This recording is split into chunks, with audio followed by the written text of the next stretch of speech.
Welcome to the St. Louis Park Rec Center and the St. Louis Park Boys Hockey. I'm John Froom, and along with my cohort John Basill, we're excited to bring you another season. This is the first boys home game we've had this year, John, and the first game we've had a chance to look at some of the new players, and first-year head coach Terry Keesley, who's no stranger to the program. Yeah, it's going to be a tough challenge for the Orioles tonight, too. First game we've done on TV, and they're up against a very strong team in Delano, who's come out very strong so far this year and has worked themselves into the top 10 ranking for Class A. So we'll have a challenge ahead of them tonight, and Terry in his second home game will have a tough team and a tough task to go against. There you see junior goalie Tyler Rizzardi on out for the Delano Tigers. Delano on the year 2-1-1. They started out the season with 2 shutouts, John. A shutout, a 4-0 shutout over Blake, and a 5-0 decision over Providence. And that young man, number 29, Tyler Rizzardi, had 2 shutouts to open his varsity career. So yeah, and he ended up being Player of the Week. That's what I heard. Yeah, right? So. The Star Tribune. So that's an exciting for him.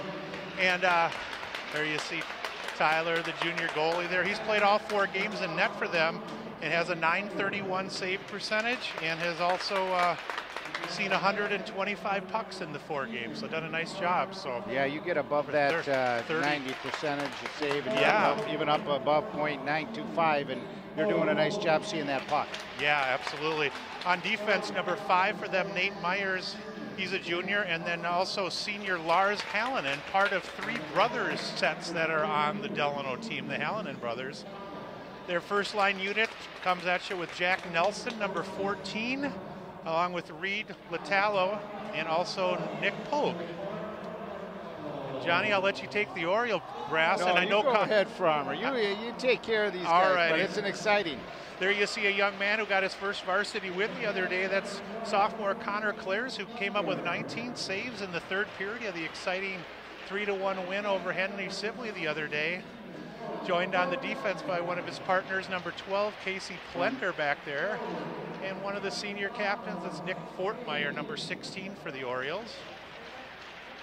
Orioles on the season just 1-2, so just their 4th game. There's number 7, winger Nicky Hames, one of the sophomores. And he's playing tonight with Nick Owens, and they're centered by Teddy Hopman, who's got a couple of goals early in the year. That's a junior sophomore line for Park. Yeah, Teddy's really found a nice job of finding that net early in the season.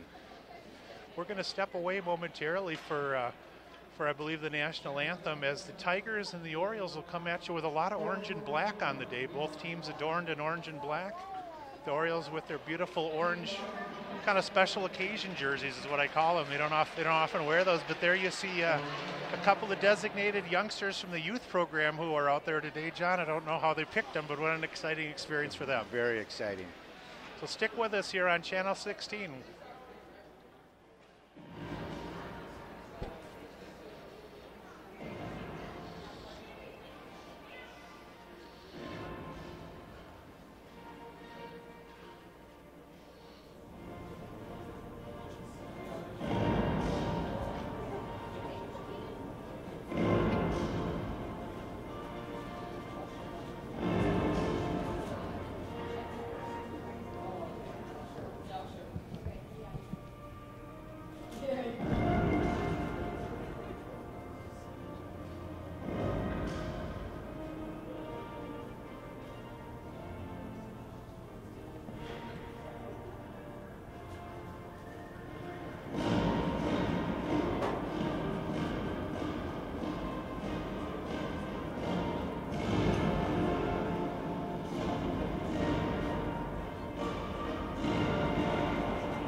You just heard a rendition of the Star Spangled Banner here tonight from the Rec Center, as the Orioles and the Tigers, a couple of Section 2A opponents. John, we didn't get a chance to talk about it, but Delano comes into the game led by veteran coach Steve Brown, who's in his 19th season at the reins for the Tigers.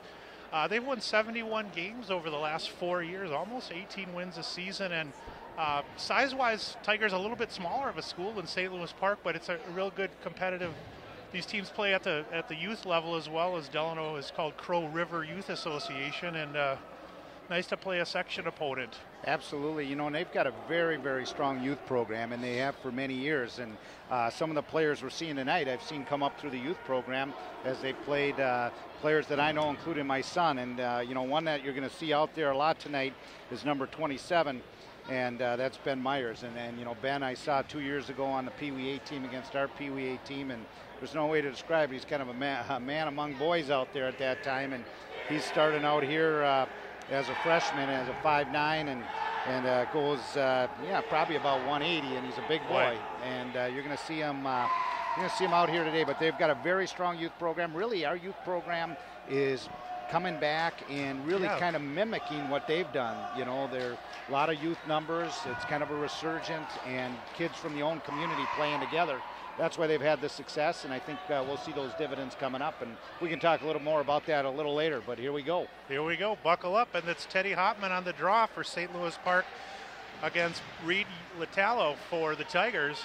Tigers trying to maintain a forecheck here early on. If you just joined us, this is St. Louis Park non-conference boys hockey. The Orioles against the Delano Tigers today. Sophomore goalie Connor Clare stops the puck behind his net. Puck is stolen away on the far wall. Nice shot on net and a nice blocker save that time by Connor. As we mentioned, he had 19 saves the other day in the Orioles win over Sibley. Orioles will regroup behind their own net, and here's Teddy Hopman, the junior. Hits the blue line with some speed. Puck is knocked into the far corner as the Orioles and Tigers complete their line changes early on here. Battle behind the net is taken away by the Tigers and brought up by Nate Myers. Myers has a puck stolen away, turnaround shot by freshman Bauer Neudecker, who's had really a big impact as the Orioles completed a line change. Lucas Savage with a laser slap shot off the line change by Jake, put back to the point. Here's Charlie Hills with a shot as well, so good pressure off the change that time. Second, the other unit for the Orioles has Bauer Neudecker out there with Miles Malarkey and Jake Lucas Savage as the Orioles were able to complete an offensive line change. That was a wonderful shift by those three. Yeah. They had 3 shots, were cycling nice.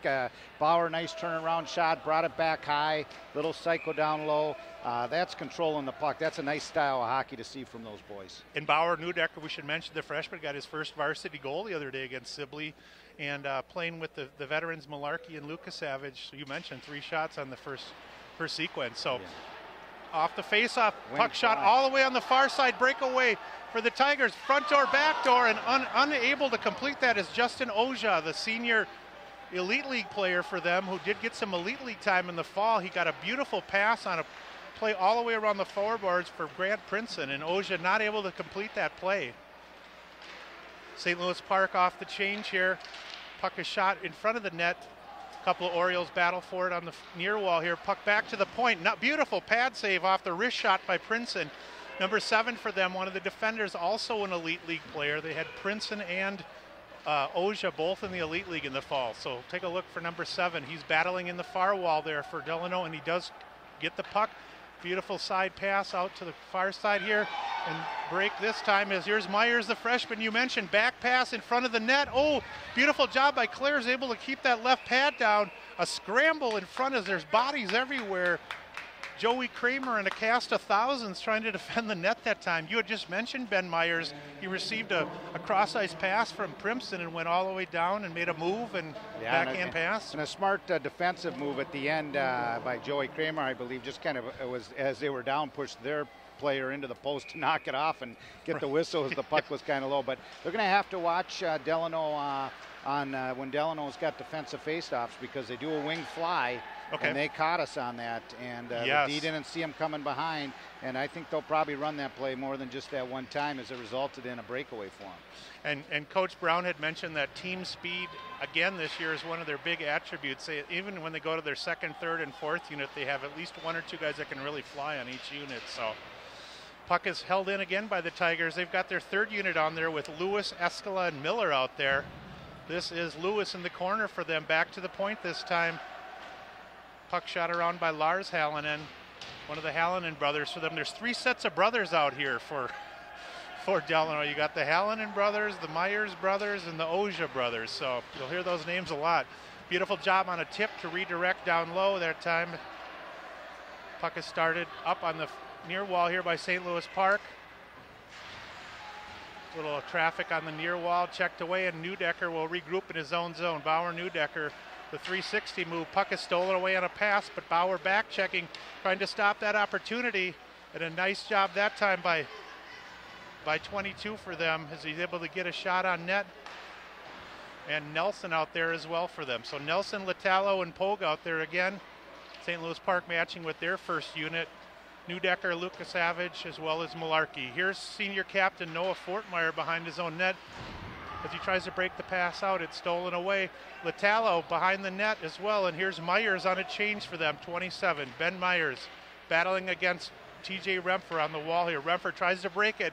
Held in this time by number 7, Princeton, behind the Oriole net. Tigers operating on the near side here. Little cycling behind the net, and you mentioned Myers. He does have some good size and speed for a 9th grader. Orioles have to contain him on that left wing. Nice job on a partial break this time as Malarkey was able to step aside from Nate Myers and get it out momentarily.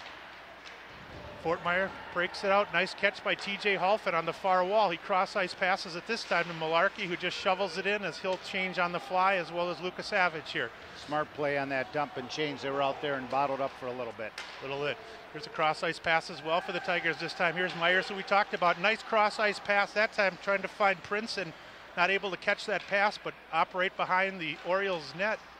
Puck is shot out front. Here's Myers again with some help from Princeton, as well as 26 Hallinan.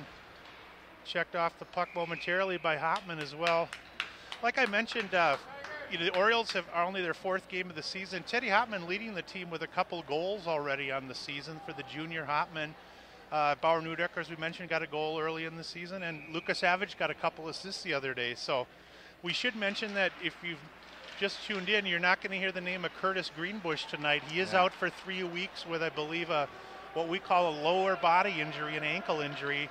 He moved back to defense this year, and hopefully they'll get him back in time for the holidays. Yeah, he's a big loss, obviously a big, strong part of this team, and a senior and a leader, and unfortunately had just a bad accident coming down some stairs at one of the rinks, not our rink, and has put him out for a little bit. But he's a big part of this team, so they're anxious to have him back. Yep, he certainly missed out there. That was Ojan, the one shot behind the net that went high off the dasher board. Here's Charlie Hills in a one-on-one situation for the senior Hills. He goes to the middle of the ice and puts it on net. Nice glove save by Rosardi, and he's going to hold to relieve pressure here. Time of advantage so far for Delano, but we'll see. The Orioles will continue to roll 3 lines here, as the Tigers will. Orioles do have a home game we should mention as well this Thursday, as Orono comes to town in another section opponent. Off the face-off win, Delano able to break that down, and Clares wisely scoots that out to the side that time. Nelson out there with Pogue and Latalo for them, that first unit. Here's Neudecker trying to break it out with a backhand pass that's taken away momentarily this time by Latalo. Latalo behind the net, the right-handed shot taken out momentarily by Fortmeyer there, and Parkle able to break it out. Neudecker in the land of the Giants down there. He's able to corral the puck. We're going to say that a lot this year. Right. Bauer, one of the fastest, quickest players you'll see. Not at the tallest at this point, but his father was a little vertically challenged until he was older, and then he really sprouted. He did, but I tell you, Bauer with his speed and how he's shifty out there, he's very crafty on how he uses his small body. He's very crafty on his positioning. He wins a lot of one-on-one battles, even with the size, just because he'll maybe let the person go into the corner and get it first, then he'll go get it from him. He's a smart, very crafty player.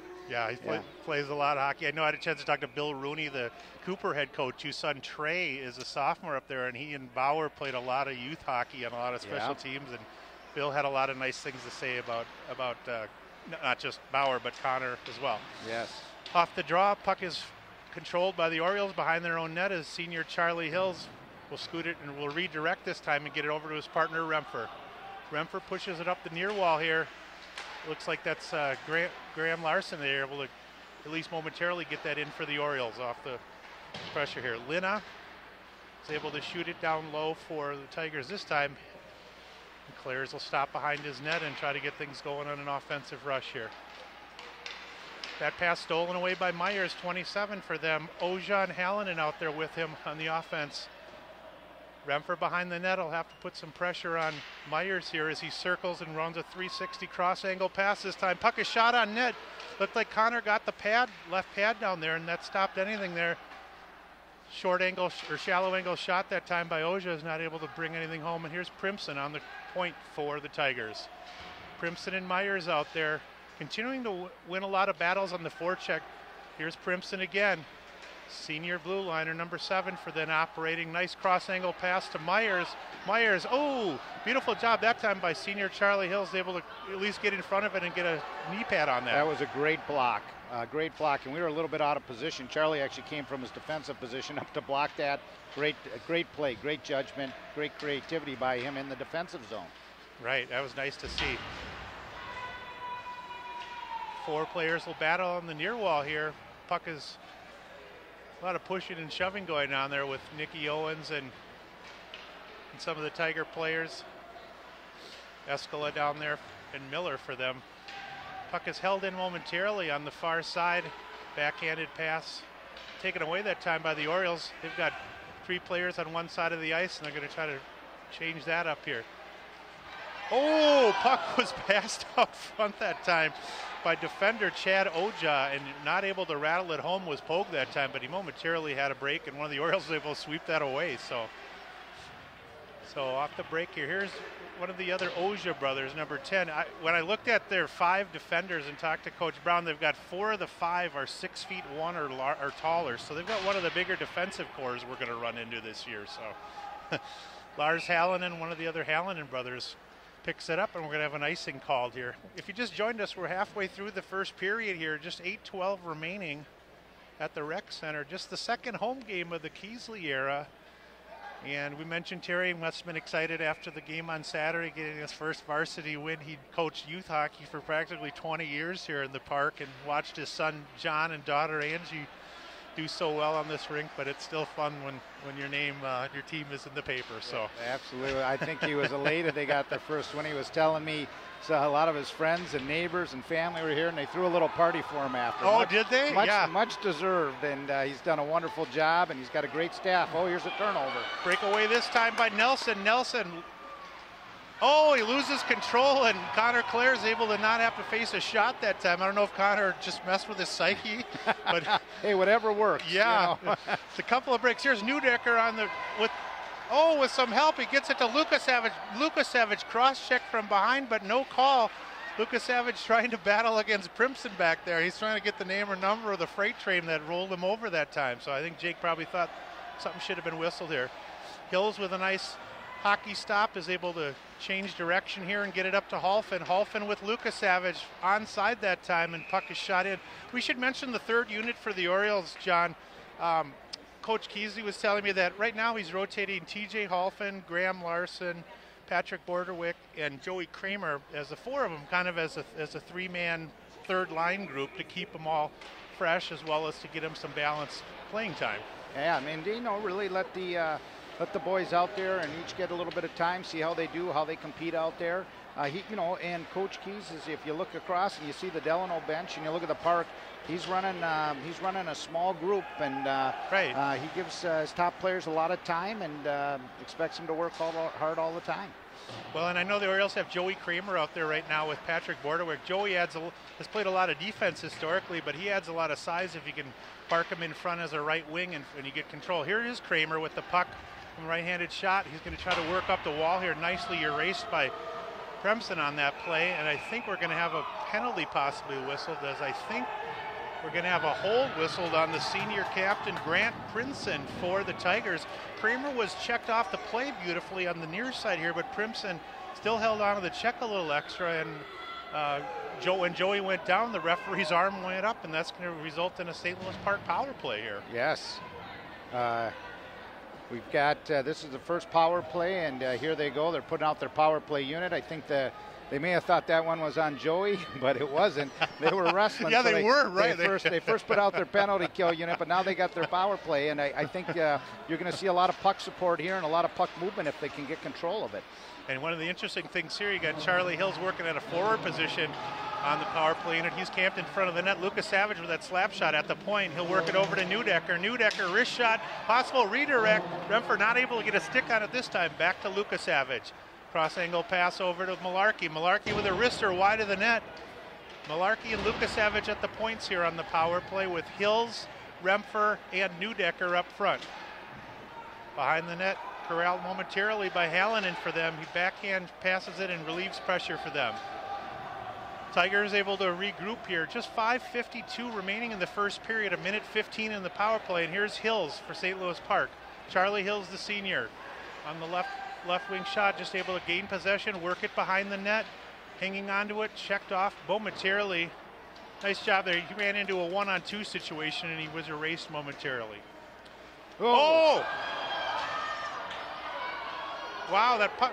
Connor left that puck and thought that he was going to get some help from Plender that time, but he had the puck taken away that time by Latallo and almost rang the dinner bell. Nice recovery by both Clares as well as Plender on that situation. Yeah. Take a deep breath there. Yeah. Sometimes when you're St. Louis Park with a new unit out there, here's Hopman out there, pushes it into the corner. Owens out there as well. Teddy Hopman, the junior. St. Louis Park able to regroup at center ice here, and here is Owens. Nicky Owens over to Hopman. Wrist shot right on net. Nice job on the rebound control that time by Rizzardi, number 29 for them. We should mention too that Rizzardi getting all the starts in net for Delano this year. Coach said that Brett Norling, who played 8 games in goal for them last year, has been out most of the year. They were really kind of expecting him to see a lot of the work in the nets, but long term that's got to be great for the Tigers to get the underclassmen a lot of games, and if Norling is able to come back, you want that competitive situation for your goalies. Absolutely, and it's nice that he's come in and he's stepped up. He's been hot for them. Yeah, absolutely. For Delano. Yeah.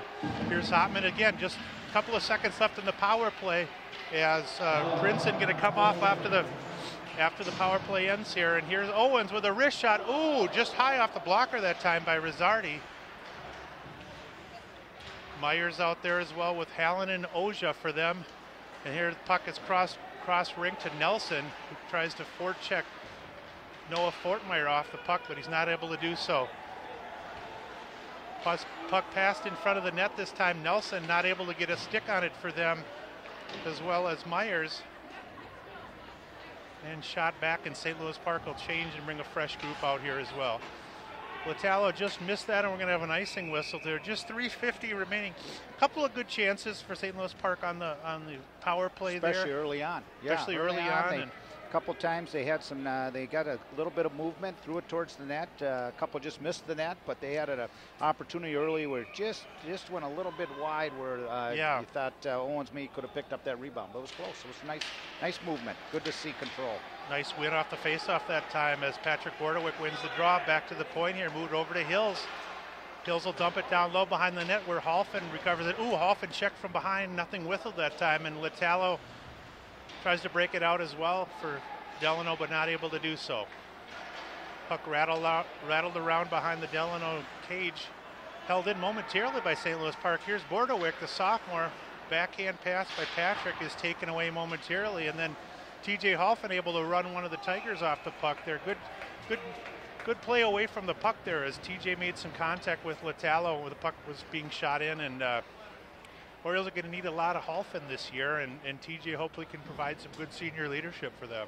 Yes, and right now you look at that Delano goaltender. Not only is he squaring up well, he's controlling the rebounds. Yeah. And you can see why he's had some great success. But if we keep getting some rubber on him, things can happen. We're 3 minutes left in the first, and this is a very good team, very good Delano team, and the Orioles are certainly competing with them very well and controlling the puck, which is nice to see. They're just not throwing the puck; they're controlling it. They're doing their best to have as much puck control, and you see some good puck support from them too. Right. They're a nice puck support when someone gets in trouble. Someone's swooping it in. When there's a battle, someone's in a good position. And that's what you want to see. That allows you to control the game more and control the puck more. And I think it was the old Pittsburgh coach used to say, well, they're not going to score on you if you got the puck. So exactly. It's nice to see. You can see why he made it to the NHL with that kind of logic. Exactly. Yeah. I'm sure Willard Eichel had a lot of those thoughts, and Timmy Donahue and all the crew. So absolutely. Well, and certainly a lot better start than last year when these teams played. Yes. Delano won last year 5-0, but it was a game where they outshot Park 41-11. So all things considered, a nice first period start here. Park with some chances. Another face-off win, which is nice to see for Park as well. And that's really a big thing to be able to control those face-offs in your own zone. Here's a break this time. I believe that's Myers for them. Cross angle pass. Not able to redirect it on net that time was number 26, Hallinan. Out front, here's number 17 for them, Oja. Oja passes it down low to his defenseman, Princeton. Able to put that on net momentarily. Back to the point for Delano, held in momentarily by Hallinan. Hallinan over to Lina. Lina behind the net, and the Tigers operating down low here. Myers tried to apply a forecheck, taken away momentarily, and here is Nick Hames for the Orioles. Hames out there battling 3 Tigers and trying to gain possession, but unfortunately for him. There's that wing fly again. Yep. Oh, beautiful job. Myers was able to pass that out front and hit the senior Princeton, who put that on net, but unable to corral that. So nice job again by the sophomore goaltending players. And you mentioned that wing flying around. That's the second time they've converted that. Yeah, as soon as they get possession, they send that far side wing up very close. Doesn't matter if it's on a face-off or deep in their zone. So our D just have to have their heads on a swivel and pay attention to who's behind them and who's breaking. And they'll be fine. They'll make that adjustment. Yep, just 1:10 remaining in the first period here. Still scoreless at the rec center. St. Louis Park momentarily able to relieve pressure here as the puck is shot down behind the Orioles net as well. Graham Larson, one of the Orioles, battling for the puck. Stolen away by Latala, goes to the backhand. Puck is shot on net. I don't know what that hit, if it hit Connor's mask or something else, but officially it's still out of the net, and that's most important here. Here's Princeton. Oh, he loses control for the Tigers behind the net. Crosses it over to his partner, Myers. Myers, number 5, being battled, getting a nice forecheck pressure by 2 Orioles momentarily. But the Tigers are able to get the puck and work it on the near wall here. Here's Pogue for them, and Latalo out there with Nelson as well. Latalo behind the net being harassed by Malarkey. Joey Kramer tries to apply a back check as well, and he does, to eliminate one of the Tiger players. Noah Fortmeyer is going to shoot that down and ice it with just 8 seconds remaining here in the first period. And maybe, John, maybe I can impose on you to stick with us for a minute or two after the period ends, and we can talk a little bit about what's going on the youth level at Park and maybe some of the other things going on in your world. Absolutely, be happy to do it. You know, that's they've got 8 seconds, and let's see if we can't win this draw and get out of here with a 0-0 tie after the first. Yep, good face-off winner hold that time by the Newdecker line, and that's just about going to do it here in the first period. So, and I can tell you from it, that's a heck of a first period for the Orioles. You know, this is a very, very good team, as we said at the onset, as far as depth, talent. They're ranked. They've done very well. So for the Orioles to come out, and they had some chances. Delano had some chances. But to come out of the first period 0-0 should give these guys some confidence that they can play with this team. Yeah, absolutely. And you mentioned start of the season, Delano was ranked 13th in the preseason poll. We don't have the new Let's Play Hockey rankings, but one of the rankings I've seen had them ranked as high as 4th, of course, with a couple of good wins over Blake and Providence, tying a AA school in Chanhassen. And as we mentioned, they were in the section finals. So we'll see what kind of direction the Orioles get during the intermission here, John. But I encourage you here to stay with us here on Park 16. If I can, John, why don't I just impose upon you for just a little bit, just to talk a little bit about tomorrow night. We're going to be covering the girls hockey game, and I know you've got a little vested interest in that, as your daughters are both playing, Anna and Elena, and the girls did have a really good comeback the other night against Hutchinson. I saw you and I exchanged an email about that, and and I heard Molly Arnson had a hat trick, and Elena had a nice game as well. And yeah, that particular line, I think they lost the game 7-6, and really a nail biter. They started out slow, and they started out in kind of a hole after the first, but they came back and did really well. They lost 7-6, and I think that line combined for 5 goals. They really had one of those games where they were just on fire together, and it's nice to see a line do that. So, and they're in action, as you say, tomorrow night from the rec center at 7:30 start, a little later. Nice to get a Wednesday night start here during the holidays. And then they've got a holiday tournament upcoming as well, I believe, too. So we'll cover a lot of that during tomorrow's broadcast. Yes. We are covering that on 16 here. And then I didn't get a chance to come out on Sunday, but I know both the boys in the youth level, the Bantam B1 and Bantam A team had games. I know your son Willie is a member of the Bantam A team, and why don't you tell us a little bit about the game on Sunday and how the things are going for Bantam A's? Yeah, the Bantam A team is really off to a nice start. You know, as we know, we've got 4 Bantam teams, primarily all of St. Louis Park kids.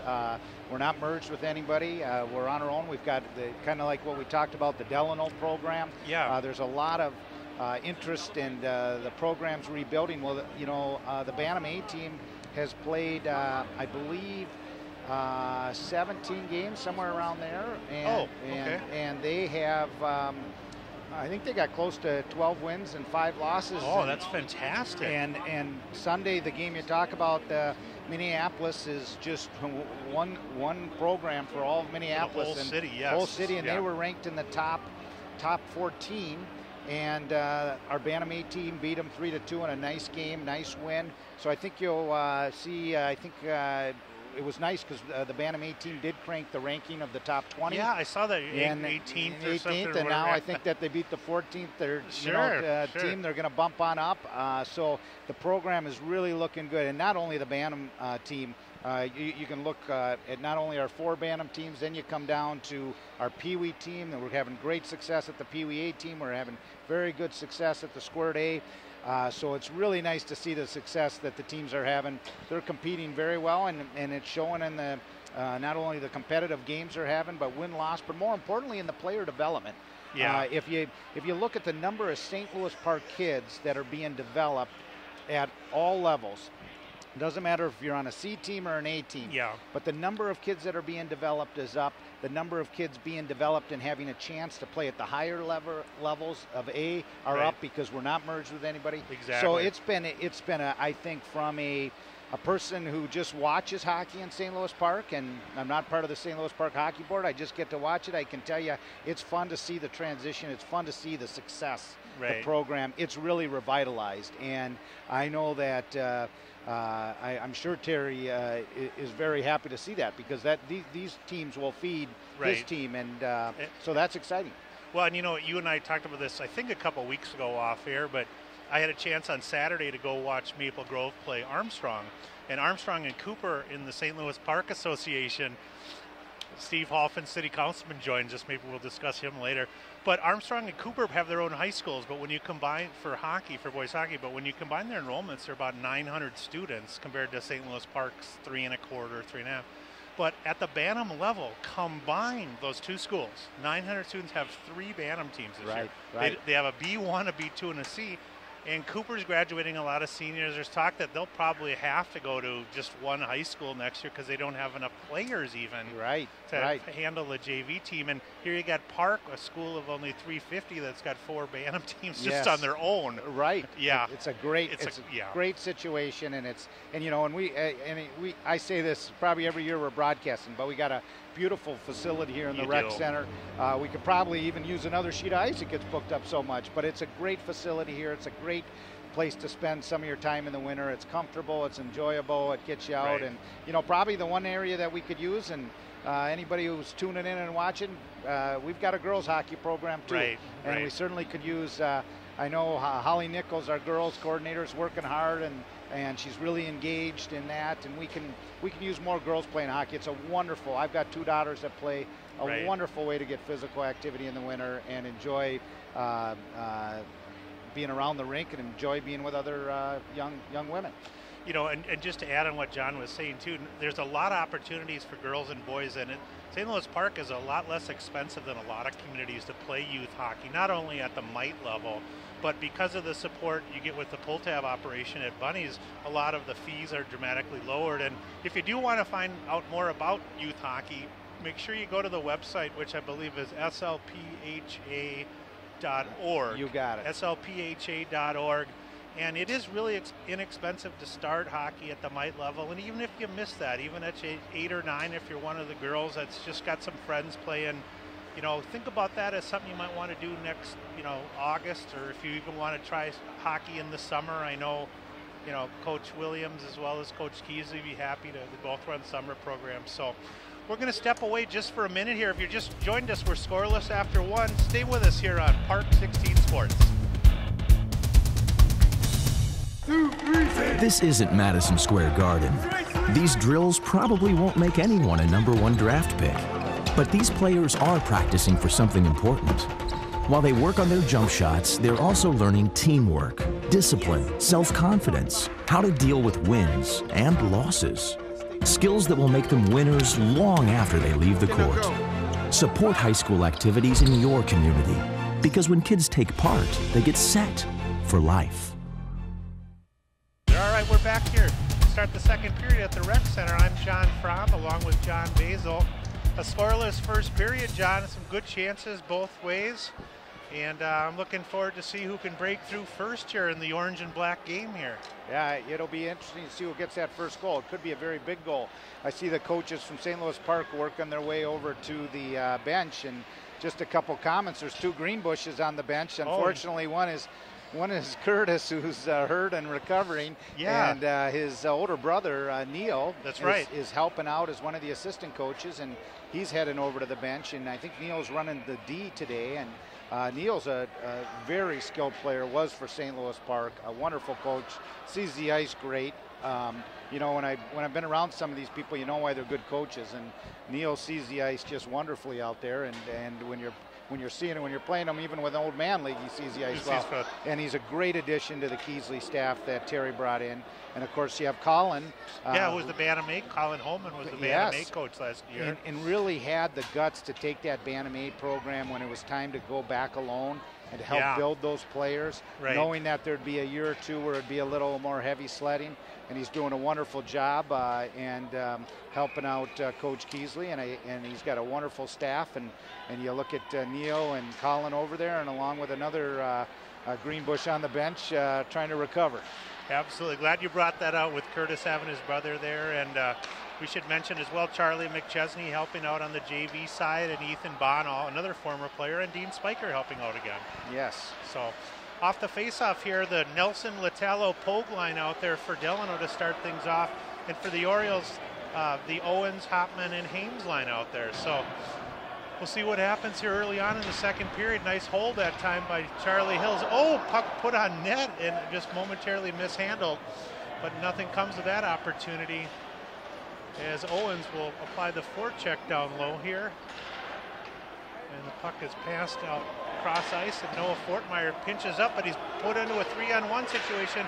Nice job by Rempfer as the puck momentarily popped up on the skip, and TJ stepped up to make sure there was no opportunity there.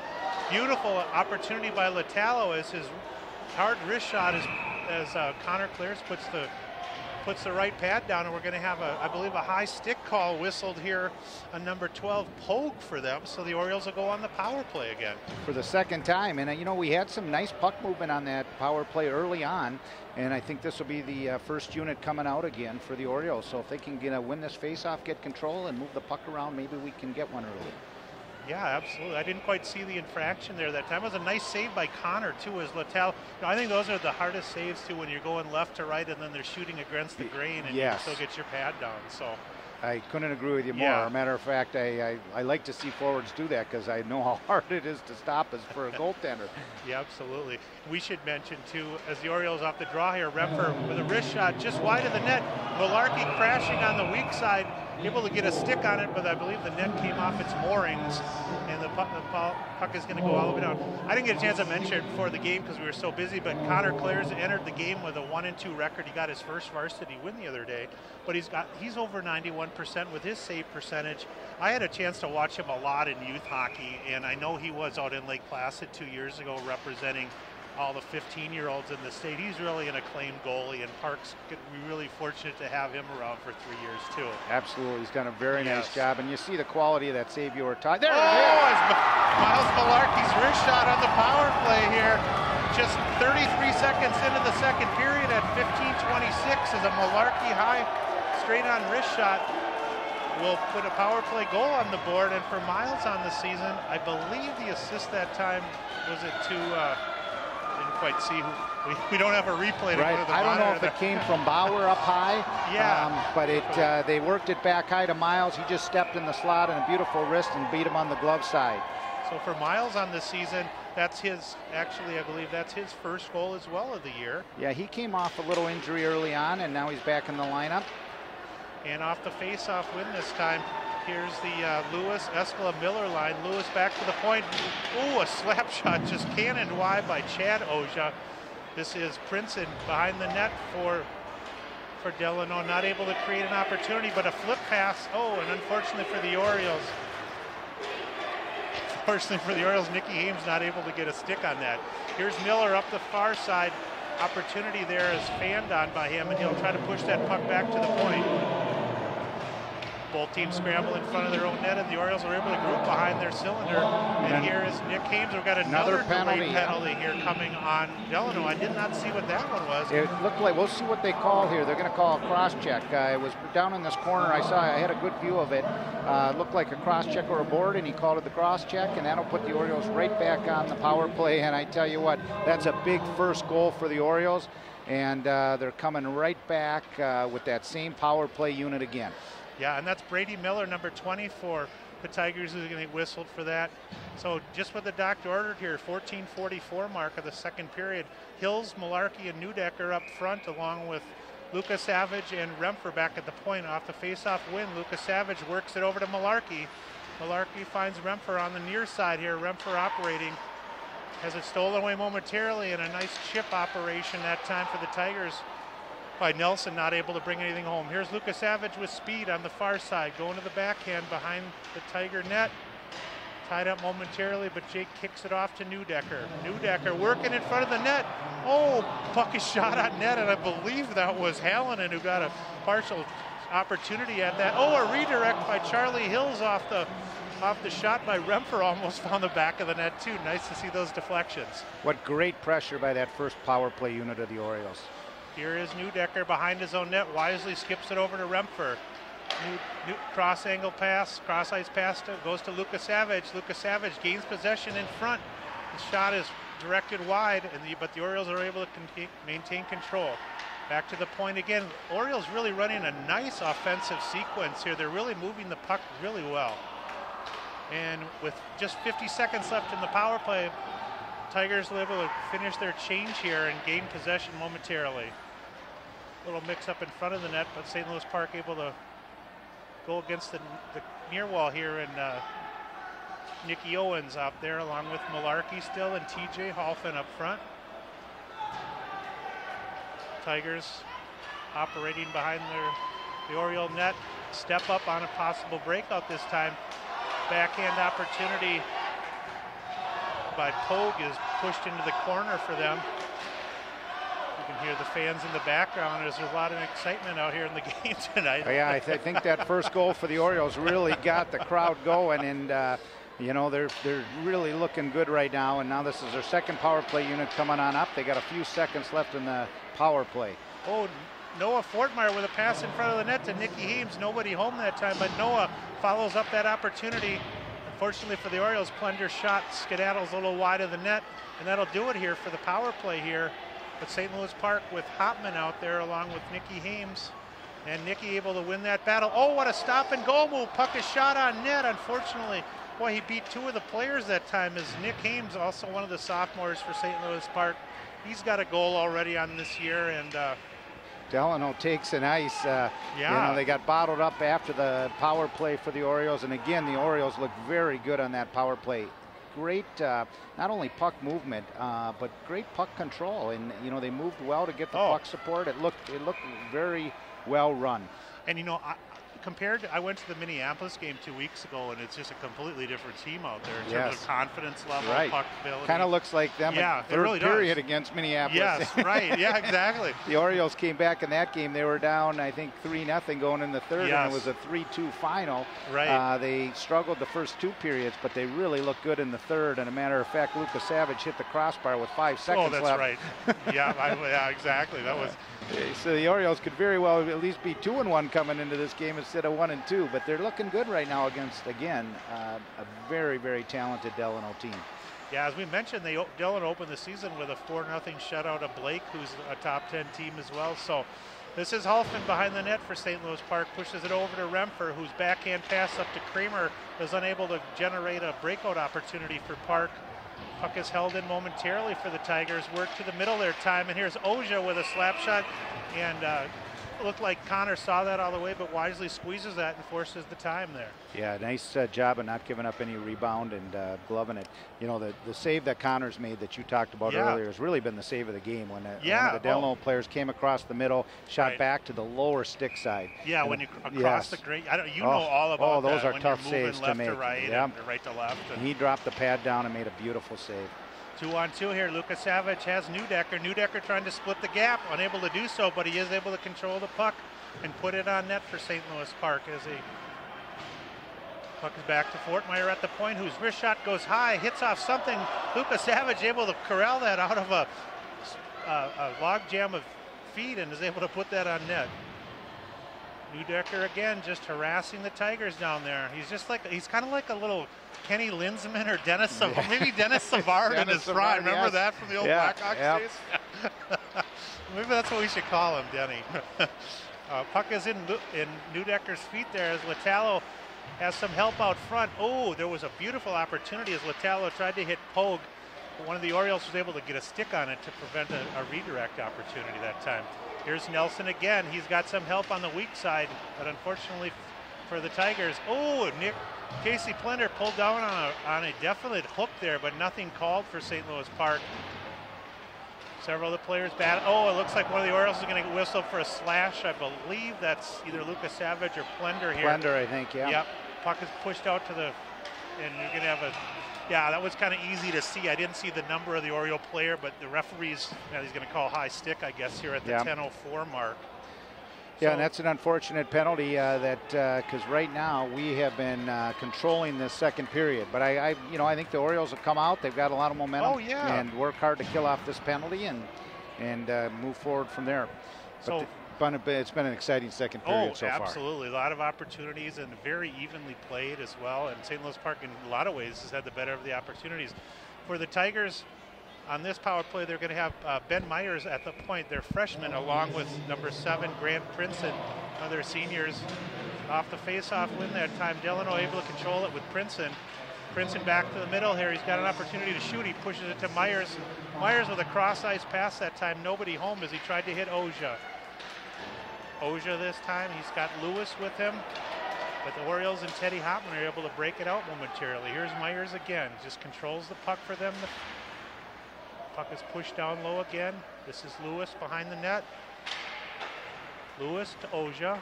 Oja back to Primson. Primson top of the umbrella. Primson with a fat. Over to Oja again. One-time shot. Puck was up on its side a little bit, and I think that probably would have missed the net. But yeah, and that was a very good penalty kill. Halfway, not quite halfway into it with the Orioles. You know, when they had a loose puck, they went after it. If not, they stayed positioned really well with their sticks down. They looked very good. Yeah, nice job that time by Nicky Hames as well as I think it was Teddy Hopman out there. After the face-off here, both teams have changed their units behind the net. This is Hallinan and Oja up at the top of the umbrella. Here's Hallinan for them. Lars Hallinan, weak side this time. Puck is shot on net. Connor able to get the blocker up high and push it into the corner. Hallinan again back to the point. Hallinan along with Oja. Oh, beautiful stop and go move. And the puck is, I don't think it went in the net. Nothing is called here. But I was confused as to why when that shot took place, Connor was on the ice already. I don't know if there was contact made and he was knocked over. Or? There was definitely a man in the crease. Now, we were in a situation where I think our defenseman pushed him in a little bit. But the reality of it, there was a Delano person in the crease. Yeah. They did not call a goal. Right. So I do not know how they can call a goal at this point. It'll be an interesting decision because the time they got there, Connor had it underneath them. I don't think anybody saw it cross the red line. And it was and I was watching at the top of the umbrella that time where Hallinan pushed it over to Miller and Miller fired the shot, and just as he fired it, I looked on net and no goal. Yeah, and then when I saw Connor was already on the ice sprawling to get back to the left side of the crease, you kind of knew something was up. Right. So, looks like Steve Brown going to get an explanation over there. You mentioned Brown, their coach, played at St. Olaf for 4 years. been coaching as the head coach at Delano for 19 years. So looks like they're going to put their first power play unit out there again as Myers out there along with Hallinan. You've got Justin Oja and Chet Hallinan. So the Hallinan brothers out there. Nate Myers out there. Number 5 and 27 are also brothers. Nate Myers is 5. Yeah, it reminds me of the Orioles a couple years ago. Well, we had those brothers. We had like 5 sets between the girls team and the boys team, 5 sets of brothers and sisters. Right. Which is fun for kids to do with their siblings. Yes, and nothing better for the parents to be able to come to one rink and see them both on the same team. So off the face-off win this time, here's Oja along with Myers out there. Back to Primson, top of the umbrella this time. Primson with a wrist shot. Oh, beautiful save by Connor. I think he saw that all the way and was able to get the left shoulder on that. Primson again here, operating the power play, push down low this time. Cross angle pass is taken away by Kramer, and most importantly, he's able to push it to center ice here. About 30 seconds left in that power play for Delano. Kramer out there with Malarkey as the forwards on this. And you've got Fortmeyer back there on defense along with Nick Owens. Cross angle pass, ice pass, misses to Myers, who again passes it. Oh, beautiful cross ring pass that time. I believe that was Oja who had a beautiful opportunity on the Myers pass. And they're trying to get some redirects. They haven't been able to get anything straight on Connor, and they haven't been able to screen as good as they wanted. With a cross ring pass and a try to backdoor play that time to Hallinan, but nobody home. Power play is over for Delano and St. Louis Park at full strength this time. Myers steals the puck, goes to the backhand, tries to work it out front of the net, but unable to do so for him.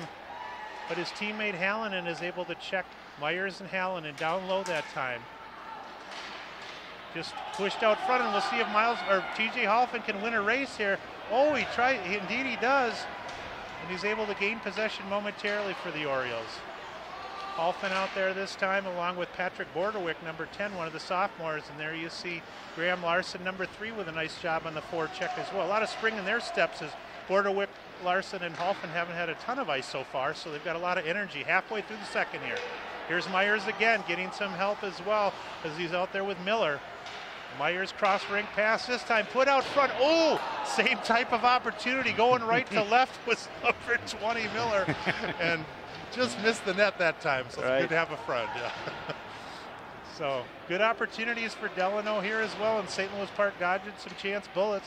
Still able to hang on to a 1-0 lead. Remper behind the Oriole cage, worked over to Hills this time, who tries to go high off the dasher board and does so to relieve pressure this time. Miller again, number 20 for them. Oh, cross ring pass, fanned on, backhand shot, and Connor able to keep those pads together, keep that stick down, and most importantly, not any rebounds, because there was a lot of people at the doorstep. Yeah, it looked like number 2 that time was voluntarily in the crease as well for Delano. But and he's chatting with the ref right now. I'm sure Connor's saying, they're coming into the crease a little bit. And, if they keep an eye on that, maybe they'll get some whistles blown. But some great saves by Connor and a great penalty kill. Oh, absolutely. Here's Lewis. Oh, another hard shot from the point, and a rebound opportunity also pushed inside by Clares. Behind the net this time, here's Nelson out there. And Neudecker starts redirect for St. Louis Park. He's got Lucas Savage on the far side. Jake with speed goes to the forehand, just tries to chip it on net, but misses the net. Unfortunately for the Orioles, but Plender able to try to bomb one out with his slap shot, but wasn't able to get that home. Tigers will work it up the near side here, and I believe you've got Miller out there, Latallo as well. Oh, Latallo almost with a steal, and Pogue out there to try to help him as well. So Noah Fortmeyer has it taken away momentarily. Claire's able to hold that post momentarily, and just a wild shot thrown towards the net by Oja. Delano a little more spring to their step here after that power play, feeling like they got to put some pressure on and get some bodies in front here. Here's Plender, who had an opportunity, but that hits off a stick. We'll see if Delano can get a break here. Puck is shot up to Myers, almost makes himself, oh, beautiful save again by Connor. As Myers had a definite breakaway there, and he shot a really hard wrist shot that Connor was able to get the glove on. And it was labeled. You could see from our angle that was a beautiful shot, and what a beautiful save, and he just got enough of it. Yeah, absolutely. Yeah, that was really. And of course they hit Ben on that wing fly again. Yes, they're not they're not bashful about when they get possession, flying that far wing. I think that's the third time they've sprung that. The first time they had such a great opportunity, but boy, yeah. Into the Orioles zone. Here's Primson back to the point with a laser slap shot. Oh, and a little frustration on the Delano side, and I believe Claire's got hit by a stick or something behind there as he went crashing to the ice. Looks like he's going to get up a little shaky here. We had a lot of bodies in front of the net after that laser of a Primson slap shot. Claire's corralled that beautifully and allowed no rebound that time, but we had a couple of the Delano Tigers crashing the net, including number 26, Hallinan. It looks like one of the Orioles, Casey Plender, is going to get whistled here for a 2-minute minor. I don't know if we had a roughing penalty. I was worried momentarily that that's Casey's second penalty of the period. I was worried when I saw Connor go down there because all of a sudden he just kind of tumbled to the ice. But yeah, I think the sticks were flying. And he probably caught one across and he wasn't expecting it. Yeah. Kind of shocked him a little bit. It's good that he's up, but now they back-to-back penalties they got to kill off here. Yep.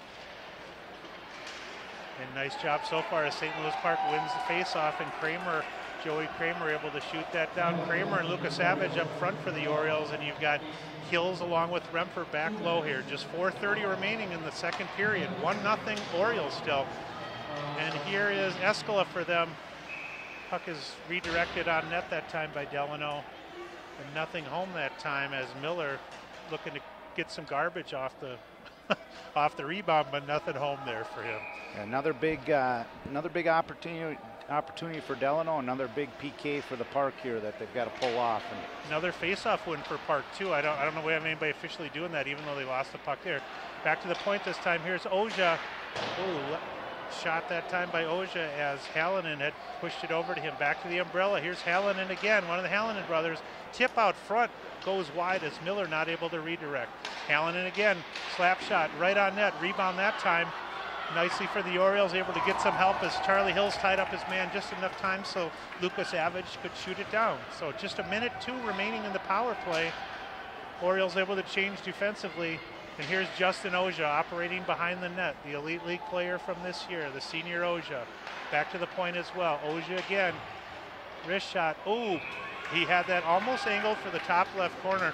You know, we didn't really mention this. Oja last year, he's by far their leading returning scorer. He had 59 points last year, number 17. Wow. Justin had 22 goals, 37 assists from the left wing position. And he was leading the team with 11 shots on goal for the first 4 games. So, and he's definitely in a snipe position. First unit out there again with Primson and Myers back at the points. Held in by Latallo. Latallo operating to Chet Hallinan. Taken away momentarily. Oh, and nice break for the Orioles as Nicky Hohen's backhand clearing opportunity is able to get to center ice. Here's Primson again over to Oja. Oja shallow angle back to Primson. Top of the umbrella. Wrist shot high off the dasher board. Redirected shot. Nice save by Connor. Able to hang on to the angle that time and get a part of his body on it. Just 20 seconds remaining. One more opportunity. Here's Justin Oja. Wrist shot high on net. Rebound. Puck batted out front and able to hold on that time. A lot of opportunities here for Ben Myers and crew. Another shot on net, and I tell you, we know who the story of this game has been, right. Let alone the second period. Oh my gosh! You know, it's got to be somewhere around 20 shots. Yeah, I know. Period, you know, the Orioles came out the first half of this period and were really dominant, and then they got into penalty trouble, and ever since Delano, even when they weren't on the power play, have dominated as soon as we got that penalty, and Connor Claire's has just been a rock, just a brick wall back there. And you know, all those opportunities, I think it's only one or two. Here's Charlie Hills on a 2-on-1 situation. Charlie, tries to go to the far side and shoot that in the corner, but not able to quite ring the dinner bell that time. Hills with some excellent feet at the point, able to hold that in. Both teams at full strength here now with 2:30 remaining in the second period. Here's Patrick Borderwick operating with the puck like a surgeon behind the net.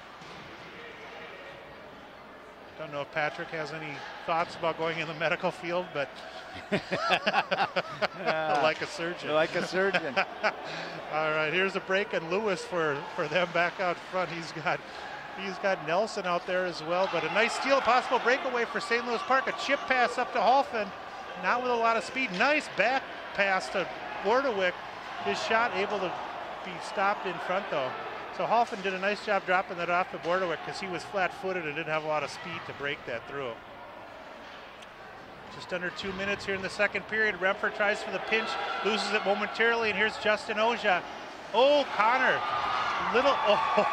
got the glove on it again, and for the first time of the game, he was a little off on his angle, yeah. But he had the glove to be able to stop Justin Oja, the sniper for the Tigers. Yes, yes. You know, Connor has been square up on everything from our vantage point, especially if they have broke down the left wing. That one you could see he was just a half step off his angle, but he was able to get it and get enough of it, and we're lucky the net came off. Yes, it did, and Justin Oja a little frustrated. Neudecker off another face-off win for the Orioles. Here's Myers out front again. Primson's wrist shot hits something out front, and Lucas Savage makes some contact with Primson and knocks him off the puck as well. Just 90 seconds remaining in the second period. If you just joined us, a Miles Malarkey goal off the power play here at 15:26 has been all the scoring. St. Louis Park with an excellent first part of the second period, and then really Connor Clare is taking over, not giving hardly any opportunities, and we don't have the official shots on goal, but I'd be interested to know here. Yeah, we'll catch those at the end of the second period, and but it's we got a minute 22, and now that we're even strength, maybe we can get a few shots and maybe pop another one before the end of the period. Oja again off the face-off win. He's got help with Myers here. Myers and Oja. Oja, received the pass from Myers, but didn't have an angle to push the redirect. Myers back to the point again this time. Back over to Primson as well. Primson pushes it on net, but Teddy Hopman able to get a stick on it, and the Orioles able to break possession and get it out front, get it out to center ice. Oh, way to be heads up that time, and we might have an interference penalty. I'm not sure if they're going to call anything, as that puck was shot out front, and Connor Clare was very alert to jump on that and clap that, and I think we are going to have a penalty on one of the Delano players for interfering with Connor after the puck was definitely whistled.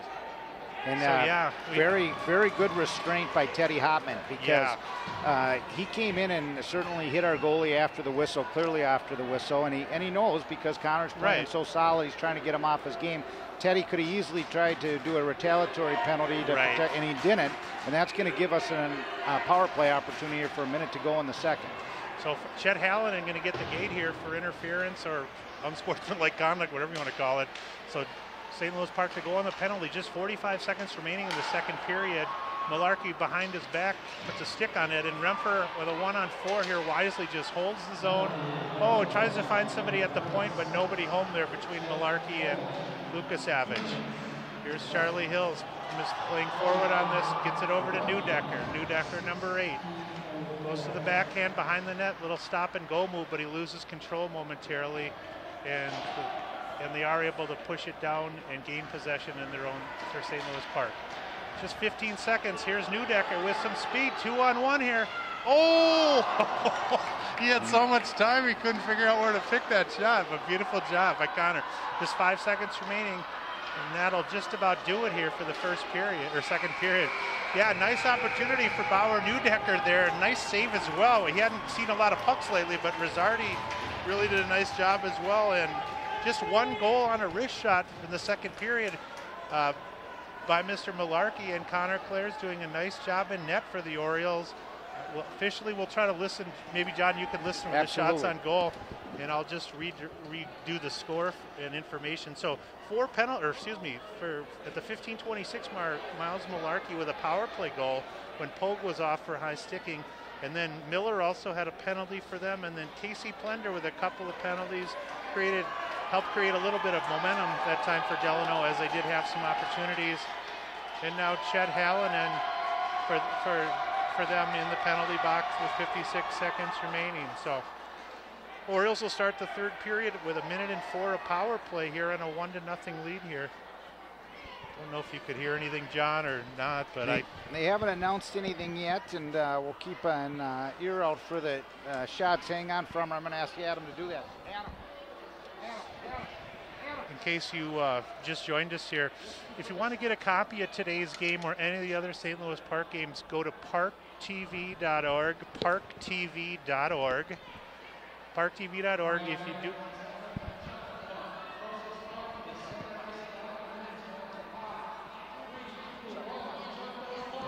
We don't have anything official.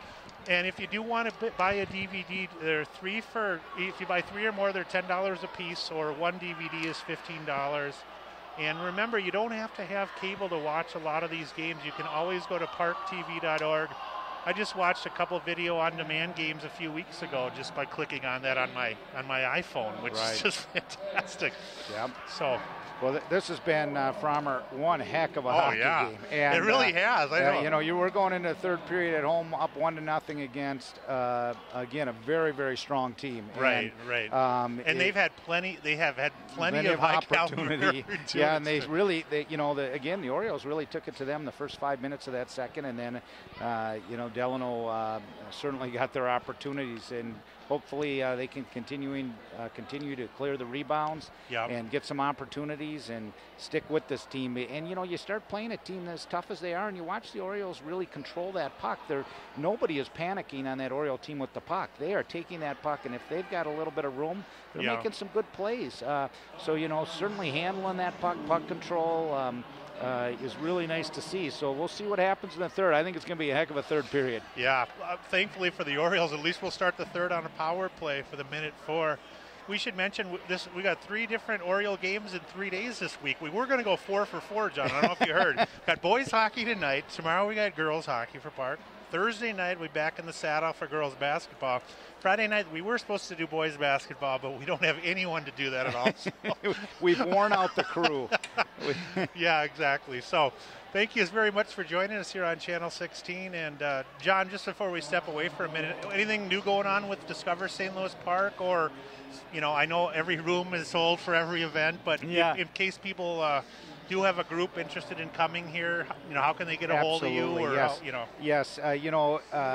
Right now we're in a great time of the year where people are bringing family and friends in, and if your house gets a little tight, don't forget about St. Louis Park. We got some great hotels up by the West End area. You can go to www.discoverstlouispark.com. Go to the website. You'll find great venues for weddings, great venues for meetings, whether they're corporate meetings or individual meetings. And we got some unique meeting space in town that people just don't realize, from the Warehouse Winery to some very cool rooms, and not only some of our restaurants, but some of our hotels. And when we kind of show people what we've got, and we can showcase people, especially from out of town with our close proximity to Minneapolis, it's just nice to see people really enjoy St. Louis Park and coming back. And kind of a highlight that we're talking about, we got a youth basketball tournament coming that we partnered with the school facilities, our hotel facilities, and our restaurants throughout the community. That's coming in February. And after that, we got a medical convention coming in April, and that's going to be a nice. They do medical software, and they've been to the Twin Cities before. They're actually out of the Green Bay, Wisconsin area. Oh, okay. But they've been down to Bloomington, and we gave them a little tour of the West End area and the hotels and some of our historic restaurants here, and they're coming to St. Louis Park. So we're happy to see those type of events come here. It helps all our businesses. Well, that's great. And I know you've been a resident for well over 20 years, your work on the city council and all, and it's just so great to have an advocate out there, not only representing the hotel interests and all the different bars, restaurants, rec center, et cetera, but just somebody that's going to trade shows to promote the city as well, and getting to know people on one-on-one basis as that long-term, as they're changing year after year. There's so many civic groups that rotate where they're going to have their conventions. I know I used to work for the State Bar Association, and we used to send out bids to host, the State Bar Association. And one year I did that, and we had Rochester competing with Fergus Falls and Duluth, and you'll end up eventually you actually need more hotel space to handle that. Hey, and we got, and it's a wonderful product, and for, I'm sure everybody who watches this show, they realize how wonderful of a community we have, and it's just I'm just blessed to go out there and tell people about it, and tell about how we've revitalized and redeveloped and what we have here, and to remind our own residents that you work for companies. Think about us for your corporate meetings, or you got friends coming in town. Make sure they're not staying in a hotel outside of our city. We got some great areas, and we'll keep them nice and close to your house and nice and convenient.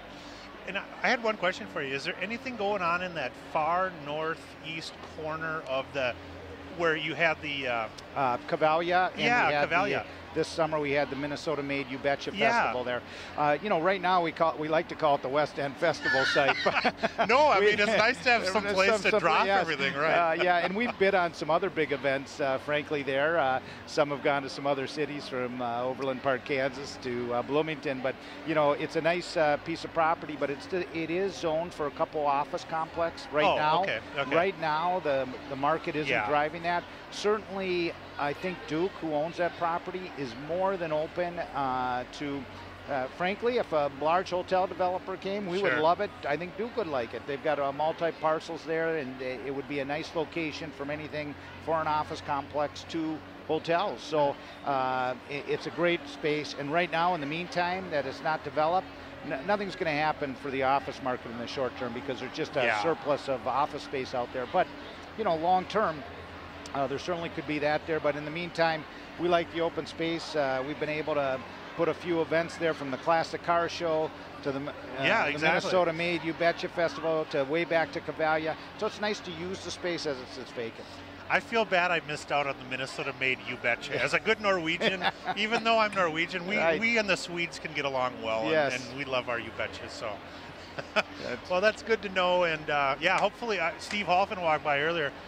You know, it'll be interesting to see what the time frame is with the whole Southwest Light Rail thing. Yeah, I think it's been stalled, and I wouldn't want to.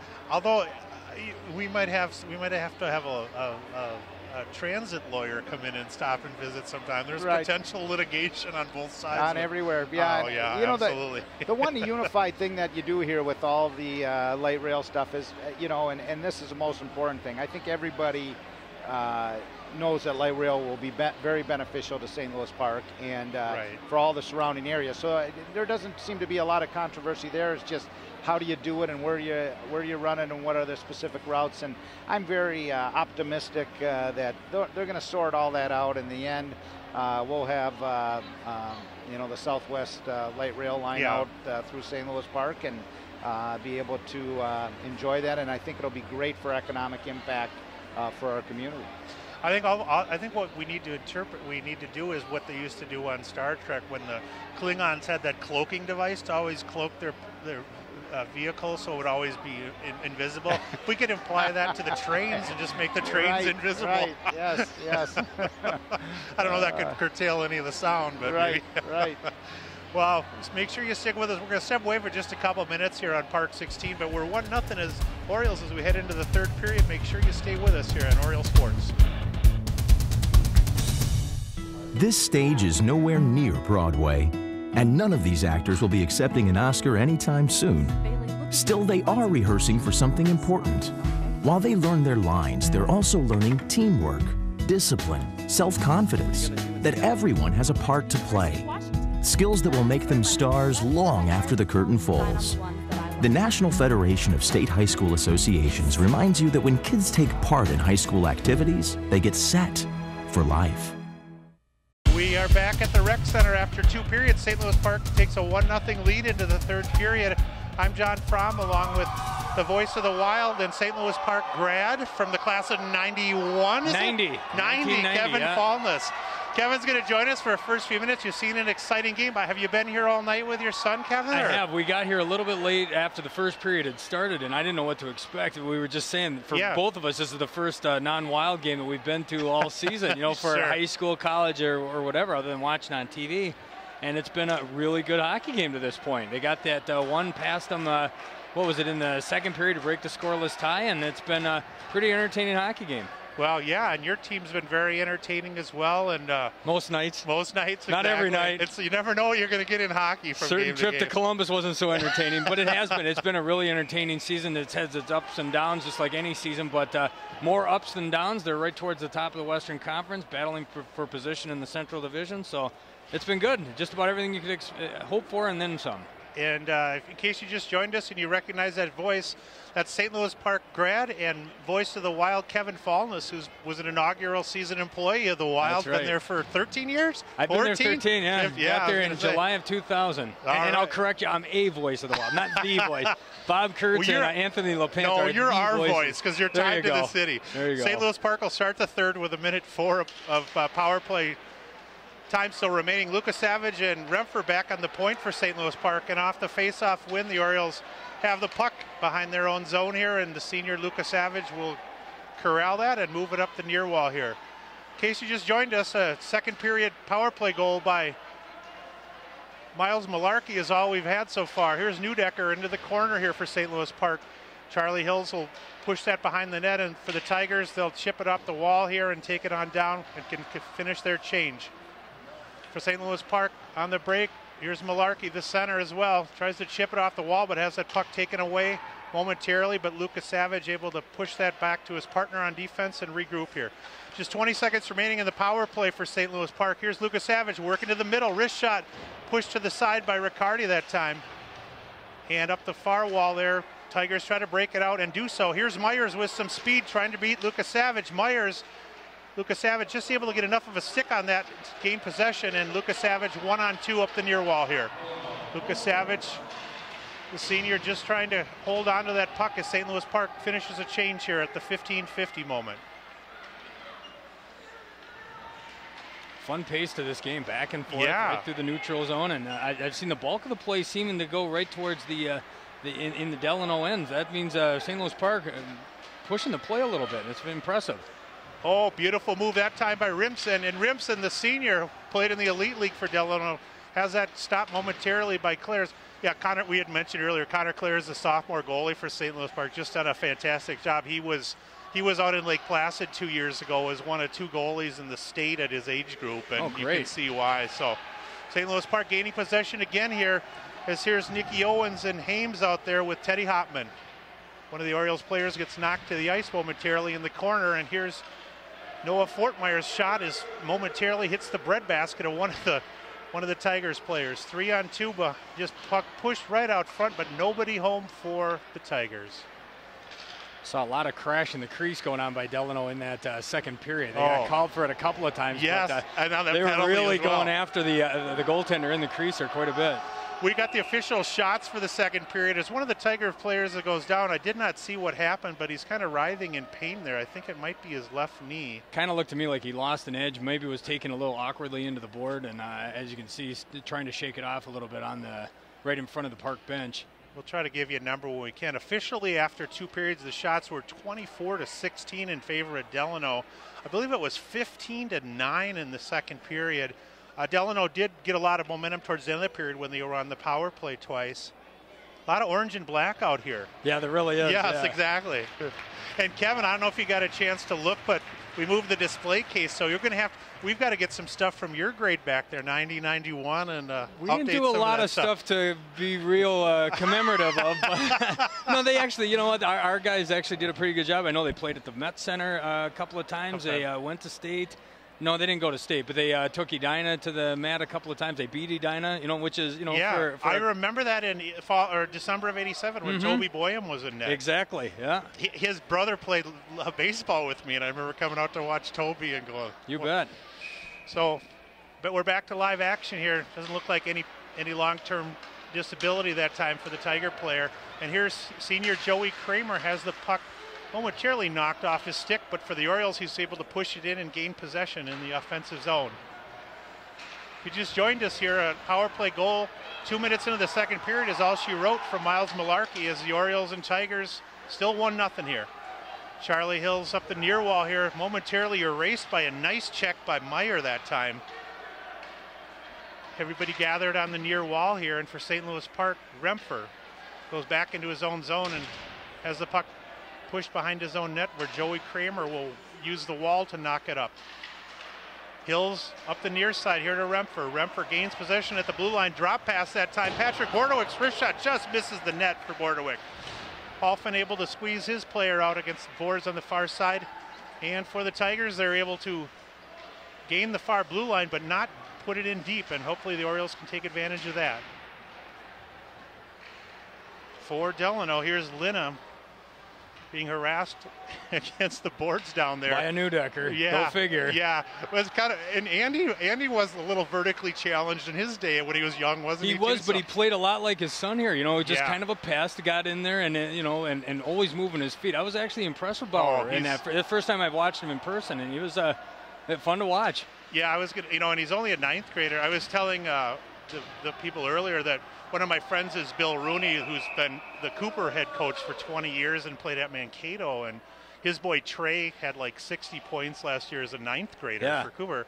And Trey and Bauer grew up together playing a lot of hockey, and Bill was just really complimentary about Bauer's skills and ability to finish and hustle. You can tell, Dad, the amount of time he put on that backyard rink, it's paid off, because his kids definitely have some skills.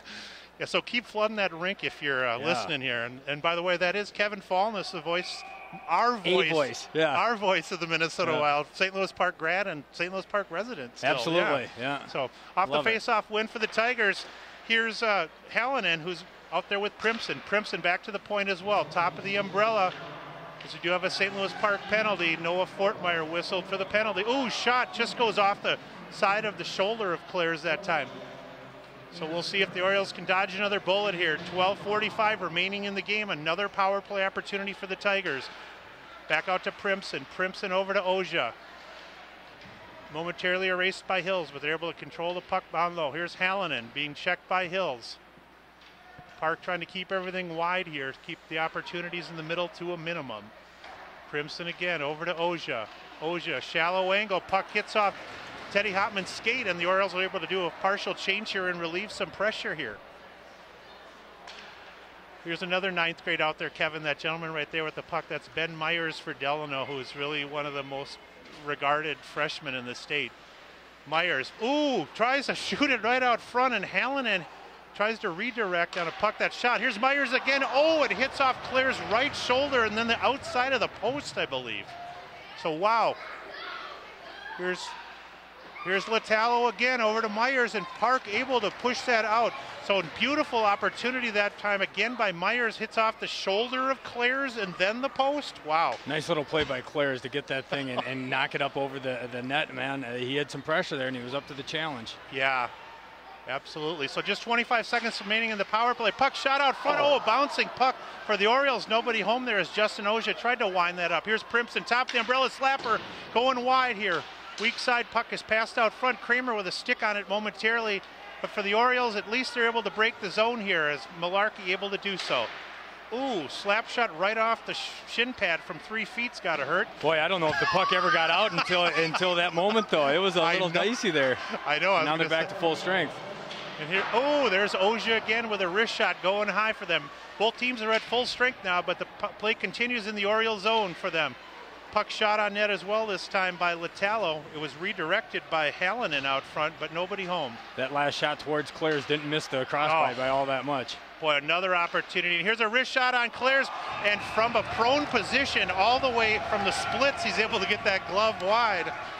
And I think the report will be going back to the Wild Brass to take a look in a couple of years at the sophomore goalie. You never know the way the goaltending situation is right now. You got Josh Harding, you got Nicholas Backstrom. Neither one can stay healthy for any length of time. They might be calling Claire's up from the St. Louis Park League. Well, I guess I don't know if you heard the story, but Connor's dad, Mark, was one of the 2 guys that was a finalist to be that emergency goalie. Oh, is that right? I did hear that. His dad was a goalie at St. Thomas, so it's kind of plays in the league here. So. All right, back to full strength here at 10:30 remaining in the 3rd period. Orioles dodge a bullet there on the power play kill, but most of the play has been down in the St. Louis Park zone for the 3rd, and we'll see if things can be adjusted this time. 2nd unit out there for the Tigers, and here's a slap shot by Hallinan right into the shoulder as well. And boy, we have some fisticuffs out front as Lewis crashed the net again, trying to take Claire's off his game. I think Claire's just absolutely swallowed it up. I heard the whistle, never saw the puck come loose anyway. Yeah. So another nice save by, the big thing is not only is he making the save, he's swallowing up the rebound. And I thought that was difficult because I thought it hit him like almost where the shoulder comes together here, so I don't know. Yeah. So 10-12 remaining, still 1-0 St. Louis Park. Face off to the left of Claire's in the Orioles zone. Here's, a wild slap shot that time by Ozia. Kevin, we mentioned there's 3 sets of brothers on the Delano team. You got the Ozia brothers, the Myers brothers, so I'm constantly saying Ozia and Myers, and people are wondering. Here's Chad Ozia behind his net with a backhand pass to a teammate, and the For the Tigers, they'll start it up. Less names to memorize at least. Kind of makes it nice. And if you can't tell who's got the puck, another shot on net and no rebound again for Clarzy as he smothers that. And you can't blame the Tigers for crashing the net. That was Lewis who put that on net. Swallows it up. Another rebound not there for the taking. Clares jumps on it, and that's it. No, we didn't get a chance to tell everybody you've got a friend here in the passenger seat. Who is this? One of your sons? This is Braden. Yeah, I think he's been drinking coffee today or something because he's absolutely insane. He's bouncing around like crazy. But this is Braden, my 4-year-old. Hi, Braden. How are you? And he's in preschool around? Not yet. No, okay. He'll turn 4 January 1st. Oh, gotcha. Okay. So. All right. Play continues here at the 9:30 mark. And for the Tigers again, Latalo able to shoot it in. Circles all the way around to the far side behind the Oriole net. And here's Myers back there along with Lewis. Pogue as well, and this is Latalo being harassed by Bauer Neudecker. Bauer trying to get a stick on him, but Latalo behind the net. Passes it right out front, and Connor didn't see the pass coming and hit off the inside part of the stick. Loose change, there were 6 orange breezers sitting right there, and no one knew where it was. That was right there to be tapped home, and luckily they were able to clear it out of there. And talk about faking everybody out. Yeah, that Tiger man. Here's Lucas Savage with Neudecker. Lucas Savage gives it up to Bauer. Then Bauer just trying to, he loses an edge and goes hard into the wall there, but he's up and he's okay. Here's Primson being harassed by Lucas Savage. Primson with some speed going to the backhand. Nice drop pass to Oja, but Oja checked off the puck at the moment the shot was released, but then he follows the play and fires another one in on. Nice save again by Clares. That one was aimed right for his Adam's apple, got it out of the way and knocked it out of the crease, and now here they go battling for it in the far corner. And here's, again, Neudecker and Lucas Savage. Lucas Savage wisely, after the end of a long shift, just going to fire it in and get changed up, and the Orioles finish the change on the fly here. Bordewick and Halfin on the forecheck this time for St. Louis Park, because they're generally only sending one deep with a lead here. 2-on-1 situation, Oja right out front, but a beautiful dive on a block by Charlie Hills, able to cut that angle down. Otherwise, Oja would be able to tap that home. Tremendous defensive play to lay down and take away that passing lane. Oh, boy. They had him dead to rights. It would have been a 1-on-0 advantage here for Delano, and that was a huge play to lay down and take away that lane. And that 17 who was right out front is one of their 2 players who played in the Elite League this fall as a senior, so he would have been the... He was licking his chops. He had a point-blank opportunity, if not for that great defensive play. Absolutely. So, long cross-ice pass this time is pushed in by the Tigers. Oja, Hallen, and Myers seeing a lot of time out there, as well as Nelson, Latalo, and Pogue, the top 2 units rolling. Here's Noah Fortmeyer, the senior with speed. Forehand, backhand. He puts it on with the backhand. And we haven't called his name a lot, but Tyler Rizzardi with a nice save that time. End just blows down the right side. It just with speed. Not a lot of stoppages either. I know. Well, these teams might have a hot date after the game, or might have some chow to get done. Here's Oja again, and this is Myers with the puck. Myers has it taken off momentarily for the Tigers. They're going to bring it back in as both teams try to gain possession of the puck, but nobody can do so. It's a beautiful opportunity by Noah Fortmeyer, as I thought he was going to the forehand, but he put it to the backhand and just got it on net. So looks like we're finally going to have an icing so I can breathe again. I'm going to let the real pro come back. I'm going to pull Johnny over here, Mr. Basill, and we'll jump out of here. I'll take this little guy and, I don't know, calm him down in some way, shape, or form. But thanks for having me again. And good to see you again. Fantastic. You take care. Hey, it looks to me like this Park team's heading in the right direction, because everything looks to be going. If this is any kind of a beacon of what your season's going to look like, this is going to be fun to watch. Great, and we'll look forward to keep watching the Wild. And thanks again, Kevin Fallness. Good luck, boys. Great, and thanks again. Thanks for coming by. Can I have some more of those gummy bears, Laver?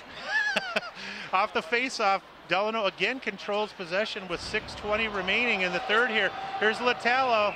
I think we are going to have a penalty now whistled on a hard elbow or cross check this time. I believe that's number 12. Is that number 12 for them? Yes, it is. That's Nick Pogue who's going to get the game. Again, Connor with everything's tilted down here again, and pucks have hit shoulders, pucks have hit anywhere under the sun, and there you see a frustration penalty for number 12. 12, yes, yeah. God, it's nice to have Kevin Fallness stop by, isn't it? Another St. Louis Park grad. So many St. Louis Park grads have gone into journalism, writing, from Tom Friedman to Rosine to Passolt. It's just wonderful to see how many people have had successful careers coming through our educational system. Myers out front. Oh, and What it a goes off beautiful it save. rode up the edge of the stick, I think, and went up. Connor was out far enough to harass a fellow or a 9th grader, Ben Myers there. So, well, I tell you, Connor Clares has been in the zone, and you know we got 6 minutes and 7 seconds left, and you just hope that zone can continue. Right. Yeah. And he must have been out of his mind too on Saturday in that third period. I mean, if it was 19-3 in the third period, and he steered all 19 away. We got a timeout, and I think the timeout's probably from the Orioles. Yeah, absolutely. Connor, you can see the back of his jersey is just laced with sweat and fluid, and why not? Yeah, it was great. You know, and Kevin, we talked about this a little bit. He was a class of 90, and you mentioned another journalism great, but I had a chance. The St. Louis Park Magazine gets sent to my house, as it does yours, and I believe you have it on site. And the young lady who's the editor of that had sent me an email about 6 weeks ago looking for ideas for stories. And I listed all these people, and I forgot to mention Kevin. He'd be a neat story that would feature how he lived here, too. And I'm going to write myself a note on that, actually. Yes. Send it. I know that Julie Fitzener, the editor of the St. Louis Park Community Magazine, that's been very well received by the community. They do a nice job of reporting stories and telling a little bit about the community, the history. Really, I love that magazine too, because unlike the local, no offense to the local paper or even the Patch, but she's able to take 5-6 different story ideas, be it about a business, be it about something coming to town, or former alumni or famous residents, and she's looking for ideas on that. And when you got a monthly, you need 30, 40 ideas for a year, right? Right. No, I'm glad. Wonderful to hear. That's great. So just 6:07 remaining in the third, 1:45 on the power play again for Delano. They did get the gate here, so St. Louis Park with a chance to make what might be an insurmountable lead. If we can get 2 goals today, that might be insurmountable. Hills gains possession over to Malarkey, who one-times it off the side of the net, or off the side of the wall here, but for St. Louis Park, they'll regroup here at center ice. Myers on an aggressive forecheck on Remfer. Remfer a couple of 3 or 4 360s, working on those skating drills behind the net. He's able to gain possession and get it out to the red line at least here. Just a little over a minute. Neudecker going back for forehand backhand. And for Dennis Savard, not able to quite finish on that play, but back to the point this time. Over as well to Malarkey. Malarkey back to Remfer. Remfer's shot put on net. Nothing home there for Rizzardi.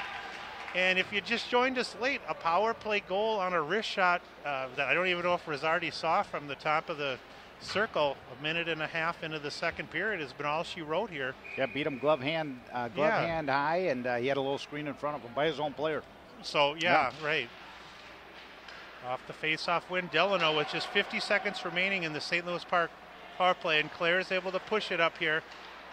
Clares gets it over to Noah Fortmeyer, and Fortmeyer, again, able to break the zone himself. Go to the middle, the right-handed shooter. Oh, he fired that on net. Rizzardi didn't even see the shot, I'm pretty sure. Right, it was he didn't even react. He didn't move, no.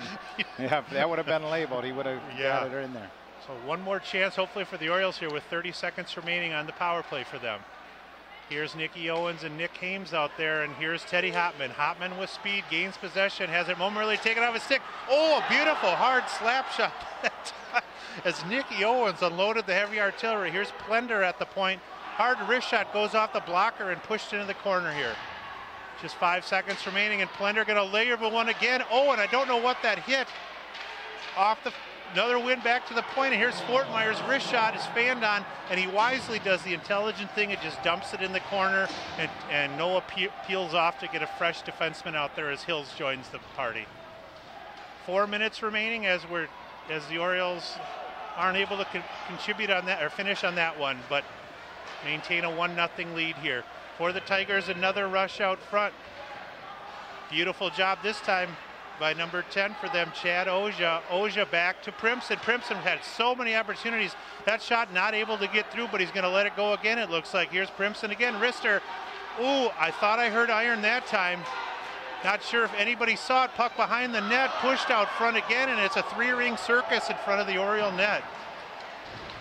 Boy, and again, I have no idea if Connor could even see that shot because there are so many people there, but he's got the position. Here's Borderwick being chased off the puck momentarily by Owens. Backhand pass. Ooh, And that was a beautiful baseball play right there. Yeah. As he went high for that. It might have been going over the net, but we need the whistle right now. You know, we want to slow that game down a little bit, keep the legs fresh. Maybe they'll do us a favor and take a timeout. We'll see what happens here in the last 3:21. This kind of reminds me a lot of the. I don't know if you heard about the Duluth East Cambridge game a week and a half ago. Did you hear what happened in that game? We'll wait till the next. We'll wait till the next whistle. I'll tell you about that. Off the face-off win, St. Louis Park able to work it D to D there as Hills gets it over to Rempfer and Hills gets it back. Charlie has it stolen away momentarily, taken away by the Tigers, but he's able to get a stick on that and make sure that there's no scoring opportunity. Nice recovery by Hillsy.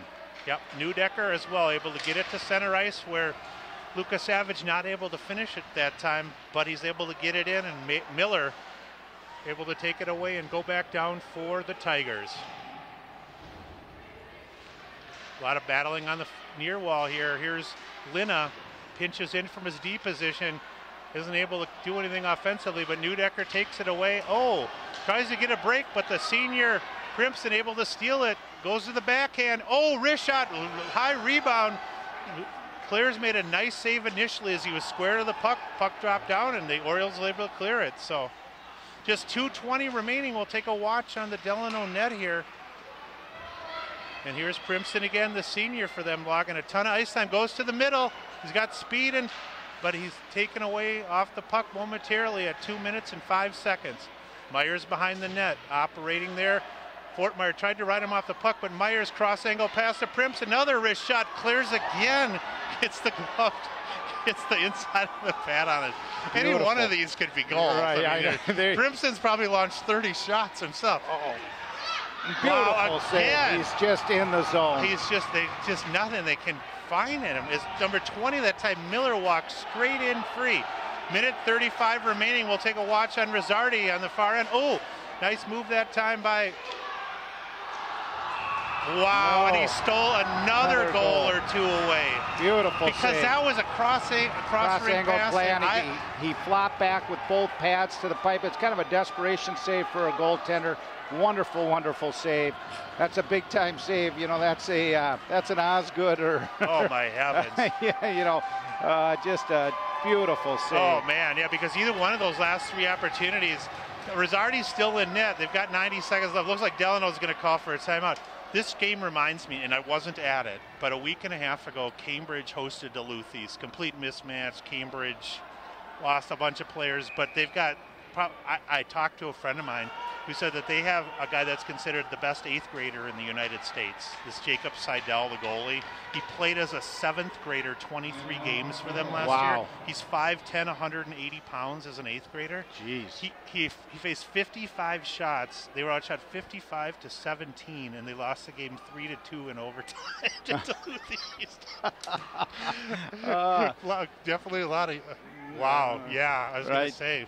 Bill Hills joins us. Yeah, I hear you, Bill. It's there's a lot of excitement in this rink right now for those that will watch this at home. The student section's up. There's a great crowd, and this is one heck of a hockey game with 1:30 left with the Orioles holding off a very, very strong team that's putting a lot of pressure on them and a ranked team. And so this will be a really big win for the Orioles if we can hold out here for another 1:30, and they're looking really good, and this timeout is, I believe, to the Orioles' advantage. And I can really see how they beat Blake 4-0, Providence by 5, tied Chanhassen, and they're really a good team. I mean, even though they haven't, 95% of the goalies in the state aren't going to make a lot of the saves that Connor's made tonight. Just doing for the Orioles, just 90 seconds remaining. If you do want to get a copy of the game today, John, as I'm sure a lot of the Delano and maybe the Park fans, more hopefully the Del fans, go to ParkTV.org. That's ParkTV.org. You can buy a DV. They're $10 for 3 or more.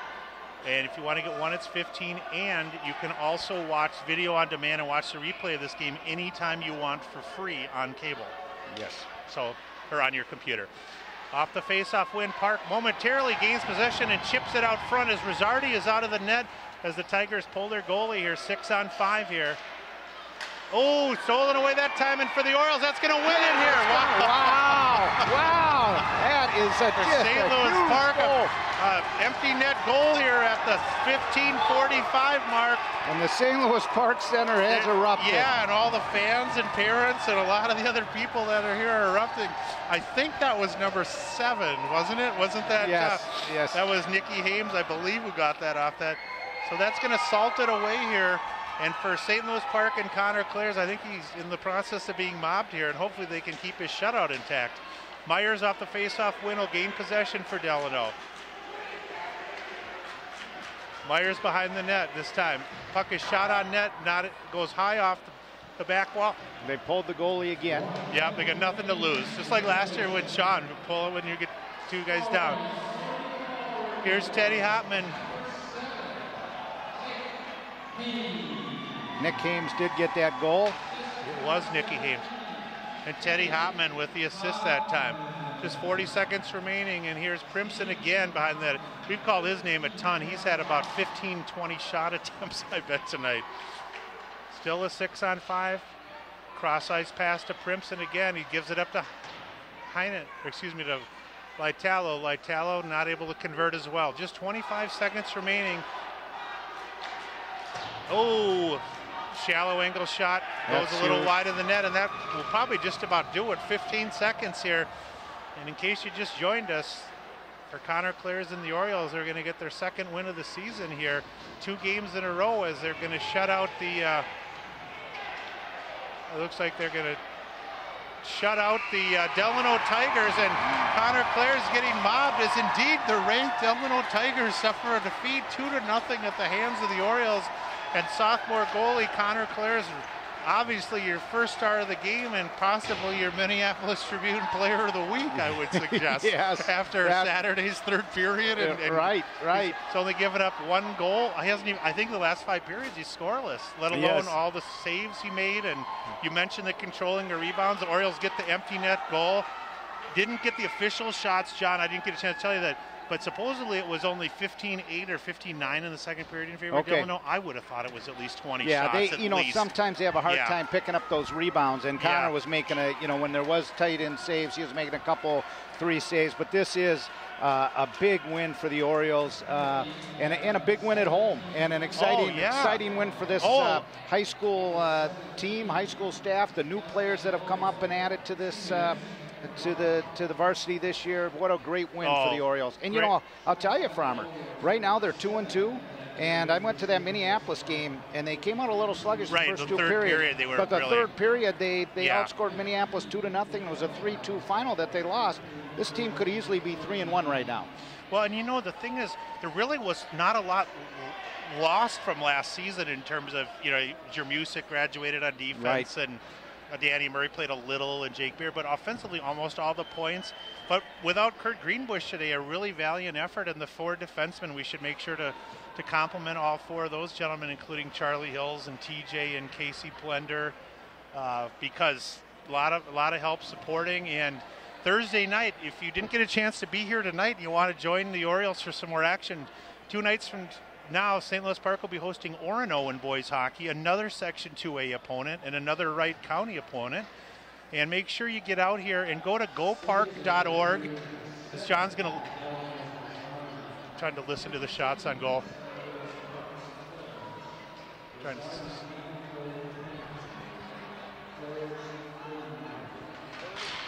The final shots were Claresy stopped 39 shots was the official. Wow. And the goalie down in Delano 22. That seems about right at 2-1 advantage. But I would say, and it's again, some of the saves that he made in tight, you probably legitimately Claresy made a 44 to 48 stops. You're not going to catch them all, but what a great game by him. And frankly, what a great game by all the Oriole players. You love the effort. You loved how positive they kept it, how in control, throughout the game. Great composure by them, great puck control. They were never panicking with that puck. Right. When they did need to get it out, a couple times they chipped it out, but overall they were good puck control, using their teammates. You control the puck, and the other team's going to touch it less, and that's good. Yeah. Well, I'm going to make sure to give my son a call tonight and let him know. I know he's looking forward to coming back over the holidays. I think we all know, that was a big loss for this team, and for Connor to come in and fill the shoes of your son Frommer who was, and I think everybody who watched him at home, one of the best recovery goalies I've ever seen was your son. And so to get a little confidence in a young guy when you lose a senior leader like your son. But you know what's funny is in watching Connor for years, like 2 years ago when he went out to Lake Placid, I saw him as a first-year Bantam, and then last year he played almost 50 games for the Bantam A. Routinely saw 35 to 50 shots a game. Yes. And then just playing a lot in the off season, and he's a really good baseball player too. So he gets our star of the game notice. That's for sure. He gets our star of the game. But isn't that true? You look at your son going on to play college baseball, and something about goaltenders in baseball. They really good cross training, hand-eye for hitting, hand-eye fielding. Coordination reflects. You go back to the old Russian goalie training where they'd put them against the boards and throw a bunch of tennis balls and have them react. Well, it's the same type of thing if you're a shortstop or a catcher or anything along those lines. You played a lot of sports growing up in Edina too, didn't you? They worked great, thank you. I owe you that. That was that was Miss Remfer stopping by the booth and let me use her readers so I could read the program tonight because it was a little small. But it was great to see. What a great game for Park, and what a great game to start out the season now 500. And thanks to Paul Broden, our director / cameraman / setup guy. We only had a one-camera setup today, but thanks for Paul for covering it. If you do want to get a copy of the game, go to ParkTV.org. ParkTV.org. You can buy one or find out how to watch on video demand. For John Basill, I'm John Fromm. We'll see you tomorrow night for girls hockey. Take care.